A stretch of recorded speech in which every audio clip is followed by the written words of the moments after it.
Chief Investigative Correspondent Brian Ross on the ground all through the night in Watertown. Brian, a night of gunfire, a night of bombs, and now a door-to-door search for that dangerous terrorist.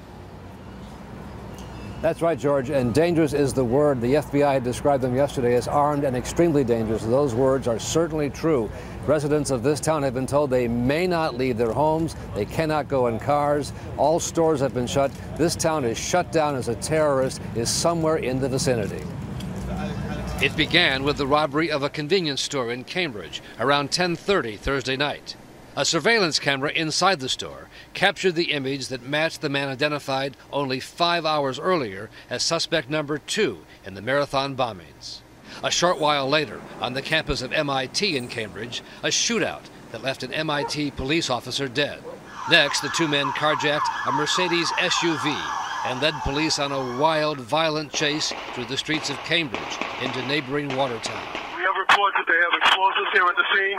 There are explosives here at the scene. There's definitely hand grenades and automatic gunfire. The two men firing weapons and tossing explosives from the car at pursuing police. The chase ended with a gunfight in a residential neighborhood in Watertown, where one resident took these pictures showing bullet holes. Colonel Tim Albin of the Massachusetts State Police. Several explosive devices were discharged from the car at the police officers. In the exchange of the gunfire, we believe that one of the suspects was struck and ultimately taken into custody.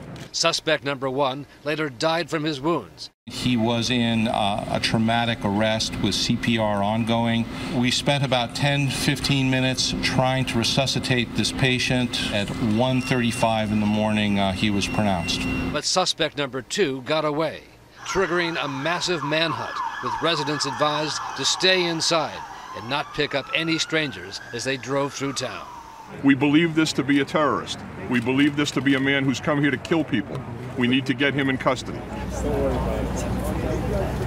There are several thousand police officers and National Guardsmen who have been assigned to Watertown in a door-to-door search for this terrorist. They don't know where he is, and at every single report they get, you see dozens of cars chasing this way, that way. One of our producers was even told, keep your cell phones off if you want to stay alive.